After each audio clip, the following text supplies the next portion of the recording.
بسم اللہ الرحمن الرحیم۔ السلام علیکم ورحمۃ اللہ وبرکاتہ۔ غیبت کا مفہوم ہے کسی کی غیر موجودگی میں اس کا اس طرح ذکر کرنا کہ اگر وہ سنے تو اس کو برا لگے۔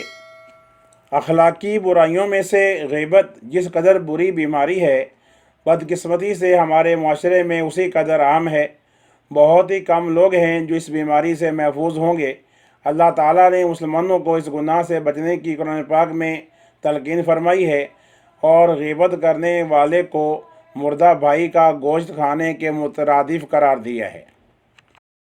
ارشاد باری تعالیٰ ہے وَلَا يَغْتَبْ بَعْضُكُمْ بَعْضًا أَيُحِبُّ أَحَدُكُمْ أَن يَأْكُلَ لَحْمَ أَخِيهِ مَيْتًا فَكَرِهْتُمُوهُ، اور تم آپس میں ایک دوسرے کی غیبت نہ کرو۔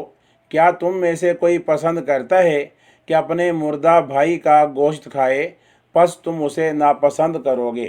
حدیث پاک ہے لا يدخل الجنت النمام، یعنی چغل خور جنت میں داخل نہیں ہوگا۔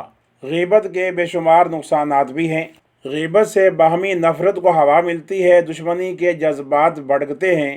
غیبت کے مرض میں مبتلا شخص اپنے آپ کو عیبوں سے پاک تصور کرتا ہے، اور جس کی غیبت کی جائے وہ اپنے عیب کی تشہیر ہو جانے پر اور ڈھیٹ ہو جاتا ہے۔ گویا غیبت ہر لحاظ سے معاشرتی سکون کو تباہ و برباد کر دیتی ہے۔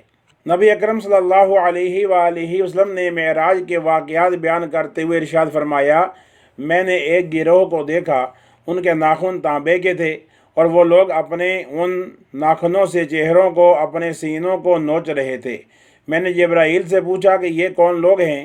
انہوں نے کہا کہ یہ وہ لوگ ہیں جو لوگوں کا گوشت کھاتے ہیں، ان کی عزت و آبرو بگاڑتے ہیں، یعنی غیبت کرتے ہیں۔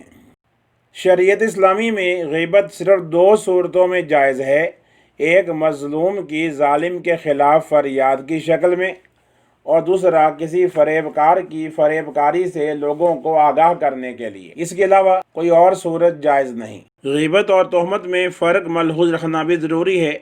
غیبت سے مراد کسی کی غیر موجودگی میں اس کا وہ عیب بیان کرنا جو اس میں موجود ہے اور وہ سنے تو اس کو برا لگے، اور تہمت یہ ہے کہ کسی کی غیر موجودگی میں ایسی بات کہنا یا اس کا ایسا عیب بیان کرنا جو اس میں موجود ہی نہیں ہے، یہ سراسر اس پر الزام ہے۔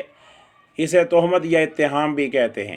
اللہ تعالیٰ کی بارگاہ میں دعا ہے کہ رب اللہ ہمیں تمام رذائل اخلاق سے بچنے کی توفیق عطا فرمائے، آمین۔